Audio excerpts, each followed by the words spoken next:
Ya, assalamualaikum warahmatullahi wabarakatuh. Selamat pagi untuk siswa kelas 10 Busana, terutama. Alhamdulillah, pada kesempatan kali ini kita mulai materi yang pertama, subbab pertama, yaitu tentang eksponen, bentuk akar, dan logaritma. Jadi ini materi bab pertama sebagai dasar, kemudian sebagai bekal kalian nanti untuk materi-materi yang selanjutnya.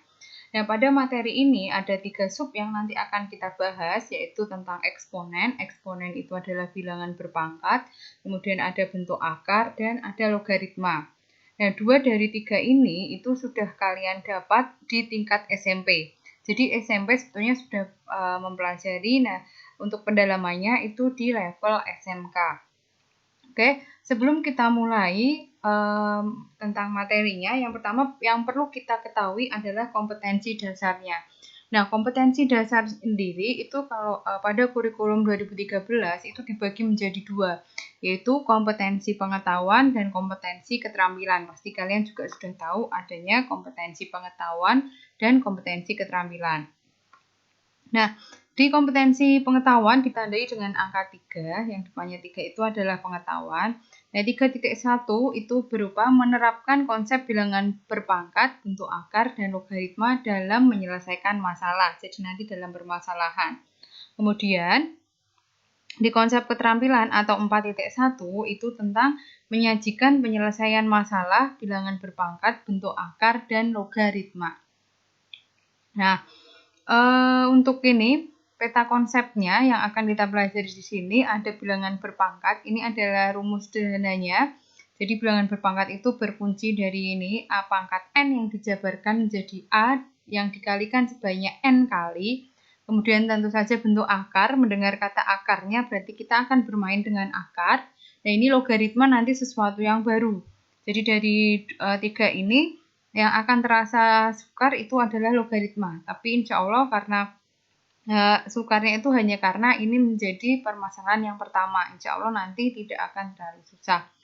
Nah, masuk ke pendahuluan. Jadi kenapa kita harus belajar sih tentang materi ini? Kemudian apa sih manfaatnya? Ada nggak sih dampaknya dalam kehidupan sehari-hari?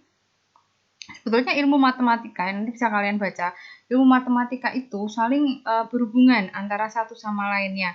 Kemudian secara tidak langsung bahwa matematika itu hidup di lingkungan sekitar kita. Kita tidak bisa berkata bahwa kita tidak butuh matematika, salah besar.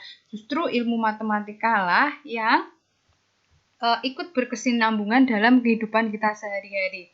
Nah, ini salah satu beberapa contoh kehidupan sehari-hari yang menggunakan permasalahan ilmu komputer.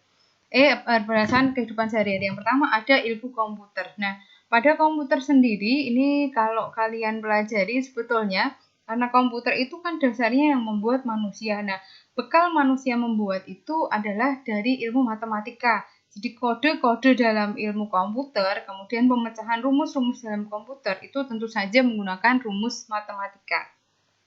Jadi orang yang belajar matematika pun pasti belajar komputer.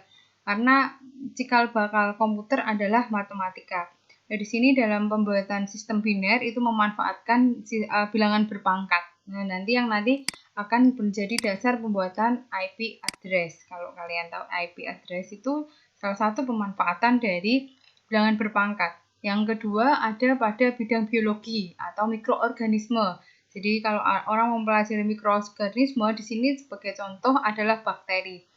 Nah, contoh bakteri ini, bakteri yang berkembang biak, mungkin pun kalau diteliti ya ada beberapa bakteri yang di sini yang contohnya yang sering digunakan sebagai soal adalah amuba. Nih, amuba ini pada konten waktu tertentu, tempo tertentu dia akan berkembang biak. Nah, ini juga kadang dia memanfaatkan konsep logaritma ada. Jadi bukan si bakterinya yang menggunakan konsep logaritma, tapi setelah kita teliti ternyata ada kesinambungan ke sana. Jadi pada bidang ekonomi ya jelas ini sesuatu yang diatur kalau bidang ekonomi ini ya. Dan bidang ekonomi ini juga banyak yang memanfaatkan sistem dari eksponen kemudian bentuk pangkat. Jadi eksponennya ada. Jadi seperti bunganya berkala bertambah misalnya dalam satu bulan atau 2 bulan bertambahnya adalah bertahap. Ini menggunakan konsep eksponen. Dan lain-lainnya nanti kalian bisa browsing, kalian bisa baca di literasi tentang ini, tentang eksponen. Oke, kita masuk ke sub materi yang pertama, yaitu bilangan berpangkat atau eksponen. Di mana ini di sini jika A adalah bilangan real dan N bilangan bulat positif, maka N dari A dapat ditulis jadi A pangkat N. Oke, bahasa mudahnya adalah bilangan berpangkat. Ini ya, kalau ini baca ini terlalu susah. Yang mudah adalah A pangkat N itu adalah berarti perkalian A sebanyak N kali. Oke, A sebanyak N kali. Contoh di sini, 5 pangkat 3, berarti perkalian 5 sebanyak 3 kali. Berarti 5 kali 5 kali 5. 125. Ini saya pernah ada lihat video, itu dimana anak ditanya tentang 3 pangkat 3 pangkat 3 itu 1 pangkat 3, ada yang jawab 3, ada yang jawab 9, itu kan konsep yang salah. 1 pangkat 3 berarti ya 1 dikalikan 1 dikalikan 1 sebanyak 3 kali. Jadi kalau 27 pangkat 9 ya berarti 27 kali 27 kali 27 sebanyak 9 kali. Itu konsep bilangan berpangkat. Ini kayak sepertiga pangkat 4, berarti perkalian sepertiga sebanyak 4 kali. Ingat, kalau pecahan yang atas dikalikan yang atas, yang bawah kalikan yang bawah. Berarti 1 sebanyak 4 kali dikalikan, 3 sebanyak 4 kali dikalikan. Berarti jadinya adalah 1/81. Oke, kita masuk ke sifat-sifat eksponen. Nah, sifat-sifat eksponen yang pertama ada perkalian bilangan berpangkat. Nah, bilangan berpangkat berarti kalau ada A pangkat M dikalikan A pangkat N, maka pangkatnya menjadi A pangkat M plus N. Nah, ini di sini ada kata kuncinya. Kalau perkalian pangkat, maka pangkatnya ditambah. Perkalian pangkat, pangkatnya ditambah. Syaratnya adalah dia basisnya atau basicnya sama-sama A. Kalau di sini A, kemudian di sini B itu tidak boleh dijumlah. Yang boleh adalah ini A, kemudian ini A. Nah, ini ada pembuktian rumus. 2 pangkat 3 dikali 2 pangkat 4. Nah, 2 pangkat 3 ini Bu Nastiti jabarkan menjadi 2 kali 2 kali 2. Kemudian 2 kali 2 pangkat 4 Bu Nastiti jabarkan menjadi 2 kali 2 kali 2 kali 2 sebanyak 4 kali. Kemudian ketika perkaliannya kurungnya dibuka, itu 2-nya sebanyak 7 kali. Berarti 2 pangkat 7. Atau jika menggunakan rumus cepat, maka kita dapat peroleh 2 pangkat 3 dikali 2 pangkat 4 perkalian pangkat. Berarti pangkatnya ditambah. 2 pangkat 3 tambah 4. Jadi 2 pangkat 7. Oke.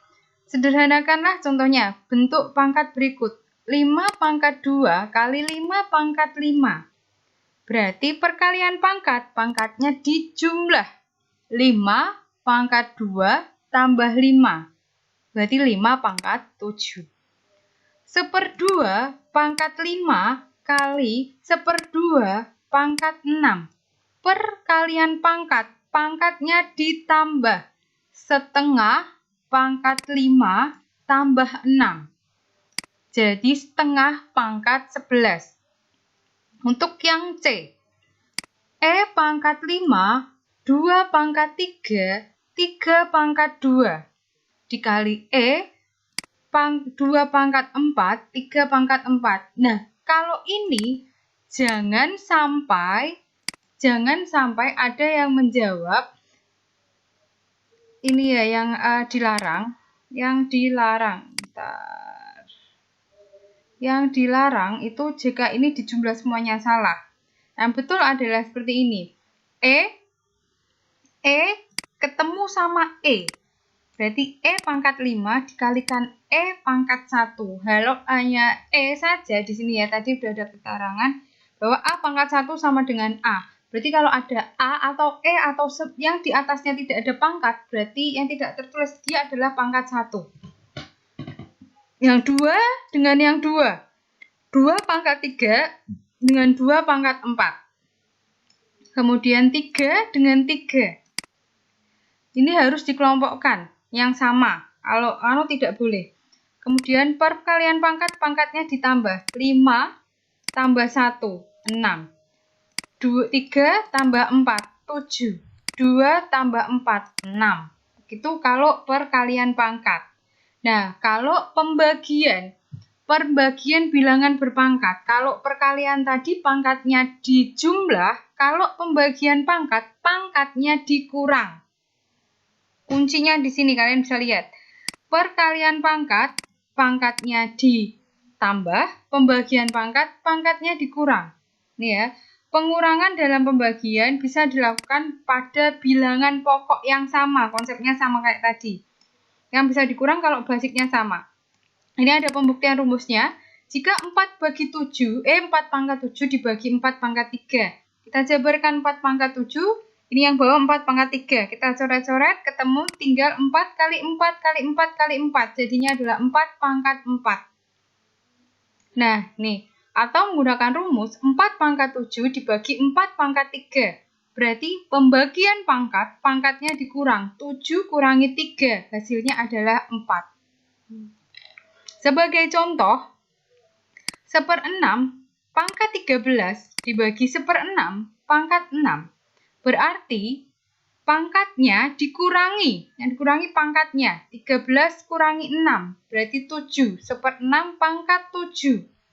Kemudian ada 3 pangkat 8 kurangi 3 pangkat 5. Dibagi 3 pangkat 5. Pembagian pangkat, pangkatnya dikurang. 8 dikurangi negatif 5. Negatif bertemu negatif menjadi positif. 5 ditambah 8. Berarti 3 pangkat 13. Kemudian yang C pangkat 6 dikali 7 kali 9 pangkat 4. Dibagi dengan C pangkat 4 dikali 7 pangkat 2, 9 pangkat 2. Konsepnya sama dengan perkalian. Yang C dikelompokkan yang C, yang 7 dikelompokkan dengan yang 7, yang 9 dikelompokkan dengan 9. Karena ini kurang, berarti 6 kurangi 4. Kemudian yang 7, karena ini tidak ada pangkatnya, berarti dia pangkat 1, bukan pangkat 0. 1 kurangi 2. Kemudian yang 9, 4 kurangi 2. Berarti hasilnya adalah C pangkat 2, 7 pangkat min 1, dan 9 pangkat 2.